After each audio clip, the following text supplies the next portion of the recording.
안녕하세요. 3월 6일 수요일 아침입니다. 말씀과 함께 새롭게 여는 소망의 아침을 시작하겠습니다. 니곤 던컨은 유혹을 피하고 실패를 면하기 위해 성경 인물들이 겪은 유혹과 실패 역사를 배워야 한다라고 이야기합니다. 사무엘하 18장 16절로 23절까지 말씀을 본문으로 하여 선택과 그 결과 목적이 있는 삶이라고 하는 주제로 함께 은혜를 나누기를 원합니다. 인생은 매 순간이 선택입니다. 그리고 그 선택의 결과물을 받아듭니다. 먹든지 마시든지 무엇을 하든지 다 하나님의 영광을 위하여 하라고 말씀하며 소요리 문답 제1문은 사람의 제1된 목적이 무엇인지 말씀합니다. 하나님을 영원롭게 하며 영원토록 그를 즐거워하는 삶입니다. 반역자의 최후는 비참합니다. 아름다운 외모와 머리로부터 발끝까지 완벽했던 압살롬은 창에 찔리고 여러 사람에게 맞아서 죽임을 당해 구덩이에 던져지는 신세로 전락합니다. 삶의 이야기를 전해줄 사람도 없고 단지 압살롬의 기념비 하나만 남긴 인생이 됩니다. 화려한 삶 같았으나 실상은 한없이 가벼워 무게감 없는 삶이었습니다.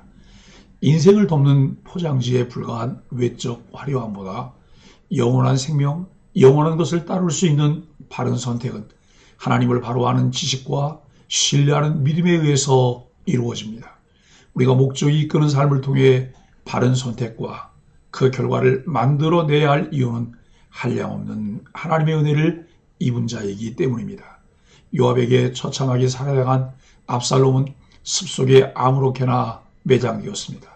더구나 그 위에 큰 돌무더기를 쌓았는데 이는 잘못을 저질러 처형당한 사람들에게나 어울리는 것입니다. 그만큼 압살롬은 요압에게 철저히 유린당했습니다. 물론 압살롬이 아버지 다윗에게 대항해 반역을 일으킨 것은 씻을 수 없는 잘못입니다. 이 모든 것이 왕위를 찬탈하고자 하는 욕망에서 시작되었습니다. 그는 다윗의 맏아들이었던 암논을 자기 동생 다말 사건을 빌미로 살해했습니다. 그 일로 망명을 갖고 사면받아 돌아온 뒤에도 그리고 복권된 뒤에도 오랜 세월 절치부심하며 기회만 노리고 있었습니다.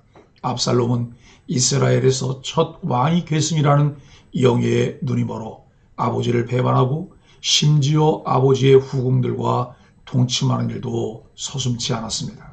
그런 압살롬의 욕망은 현실적인 모사와 이중첩자를 구분하지 못하는 실수로 이어졌습니다. 결국 반란에 실패하여 처참한 죽음을 맞이했고 치욕적인 방식으로 매장되었습니다. 압살롬의 을씨년스러운 돌무더기 무덤은 욕망의 노예가 되어 어떤 일이든 억지로 이루려 무리수를 두는 사람들을 향해 경종을 울립니다. 다른 한편에는 요압이 있습니다. 다윗의 간곡한 명령을 무시해가면서 압살롬을 죽인 요압의 속내는 무엇이었을까요? 요압은 자기 동생을 죽인 아브넬에게 복수한 것 때문에 다윗에게 저주를 받자 마음에 씻을 수 없는 상처를 입었을 수 있습니다. 그런데 그것보다 자신의 충실한 부하 우리아를 척살하라는 다윗의 명령을 받았을 때 그 명령의 정당성에 요압이 동의했을까요? 거기서 다윗을 향한 불만과 그의 지도력에 의구심을 품지 않았을까도 생각하게 됩니다. 아마도 요압이 압살롬을 죽인 것은 자신의 안위를 위한 결정이기도 했지만 다윗을 향한 반감도 작용한 결과일 수 있습니다. 속도보다 중요한 것은 방향이다라는 말이 있습니다. 방향이 잘못되었다면 빠른 속도는 오히려 해가 되기 때문입니다. 압살롬은 방향이 잘못된 인생을 살았습니다. 목적이 바르게 설정되지 않으면 잘못된 목표로 매 순간 가장 좋은 선택을 하지 않습니다. 그리고 그 결과는 비참합니다. 권력을 향해 빠른 속도로 달려갔지만 방향이 잘못되었기에 비참한 최후를 맞이합니다. 자신의 이름을 내기 위해 만든 비석은 수치를 기념하는 비석으로 바뀌었습니다. 그리스도인은 먼저 그의 나라와 그의 의를 구하라는 말씀대로 목적에 따른 우선순위를 먼저 생각하는 인생을 살아가야 합니다. 16절로 18절은 수치스러운 전쟁 비극적 종말입니다.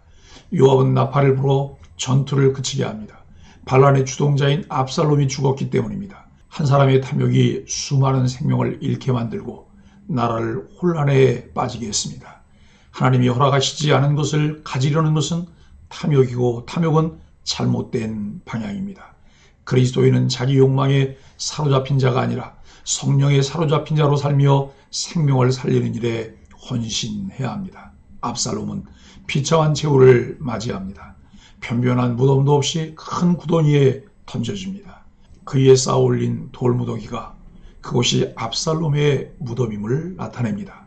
그가 탐욕에 눈이 멀어 아버지의 권자를 탐내고 반란을 도모한 결과 비참하고 쓸쓸한 죽음을 맞이했습니다.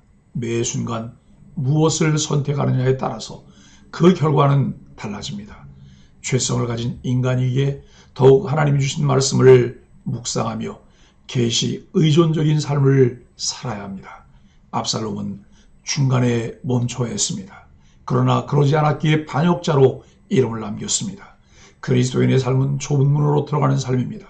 크고 화려한 길을 조심해야 합니다. 오히려 좁은 길을 가야 합니다. 우리를 생명으로 인도하는 길은 협착하여 찾는 이가 적지만 꼭 가야 하는 길입니다.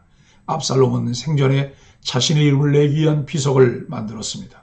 그러나 그것은 수치의 비석이 되었습니다. 마음에 하나님 두기를 싫어하는 사람은 하나님을 영화롭게 하는 사람의 제일된 목적과는 관계없이 자기 이름을 내는 것이 목적입니다. 눈에 보이는 일시적인 신기루 같은 사람들의 황허회치에 영원한 것을 볼 수 없습니다.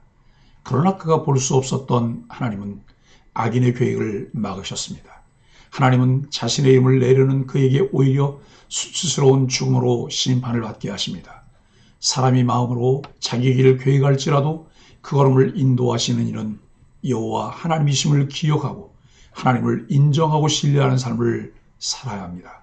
성경이 가르치는 원리는 높아지려는 자는 낮아져야 하며 겸손히 섬기는 자가 될 때 하나님께서 높여주신다는 것입니다.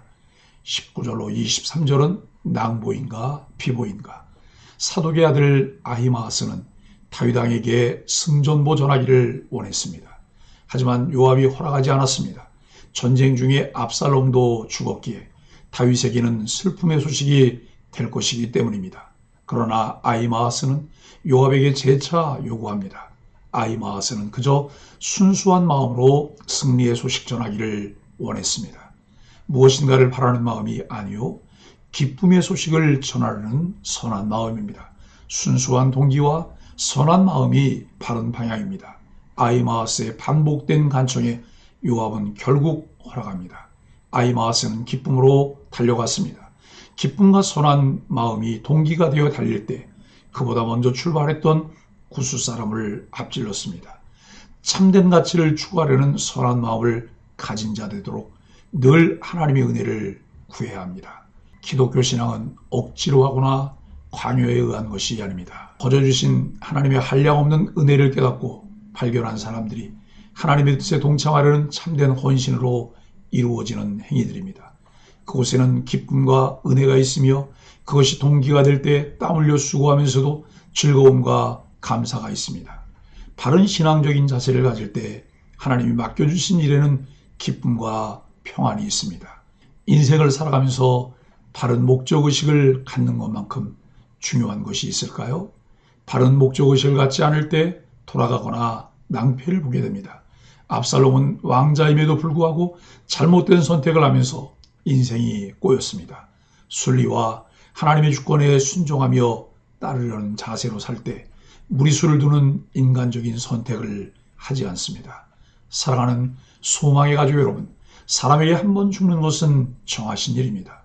누구나 다시 한 번이 없는 단회적인 삶을 살아가기에 매 순간 신중하고 바른 선택을 해야 합니다. 우리가 죽음을 생각해야 하는 이유는 죽음에는 누구도 예외가 없기 때문입니다. 또 죽음이 하나의 사건, 이벤트가 아니라 인생의 결론이기 때문입니다. 그가 어떤 사람이 되었는가는 어떻게 죽느냐로 판명됩니다. 나라를 위해서 죽은 사람은 애국자입니다.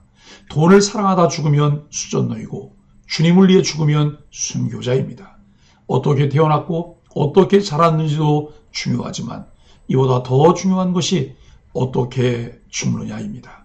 옛날 용맹한 남자들은 누굴 위해 죽어야 하나라며 죽을 자리를 찾았습니다.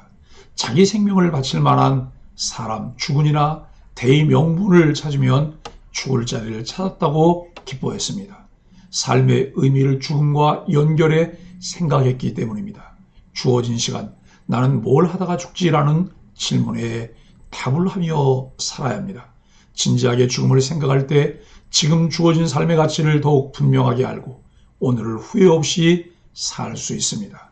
신학자 윌리엄 메이는 사람의 가치관을 변화시킬 방법을 연구했는데 사람이 정말 잘 변하지 않지만 죽음을 의식했을 때 달라진다는 것을 알게 되었습니다. 그의 결론은 이러합니다. 죽음은 인생의 의미를 변화시키고 삶의 새로운 방향성을 제시하는 결정적인 가치다라고 말합니다. 죽음을 생각하며 하나님과 영혼을 향해 응답할 때 우리는 과거, 현재, 미래를 관통해 가장 좋은 죽음을 준비하게 될 것입니다. 단회적인 삶, 가장 가치 있는 선택으로 하나님을 영화롭게 하는 결과물을 주 앞에 내어놓을 수 있는 소망의 가족들이 되시기를 예수 그리스도 이름으로 간절히 축복합니다. 함께 기도하겠습니다. 하나님, 억울하고 참담한 상황에서도 악한 자를 심판하시고 우리에게 승리를 주실 하나님을 찬양합니다. 하나님 앞에서 원망과 한탄을 멈추고 선으로 악을 이기는 인생이 되게 하여 주옵소서. 우리의 이름을 이 땅에 남기기 위해 애쓰지 않고 하나님의 이름을 대대로 전하며 영원히 드높이게 하여 주옵소서. 예수님의 이름으로 간절히 기도합니다. 아멘.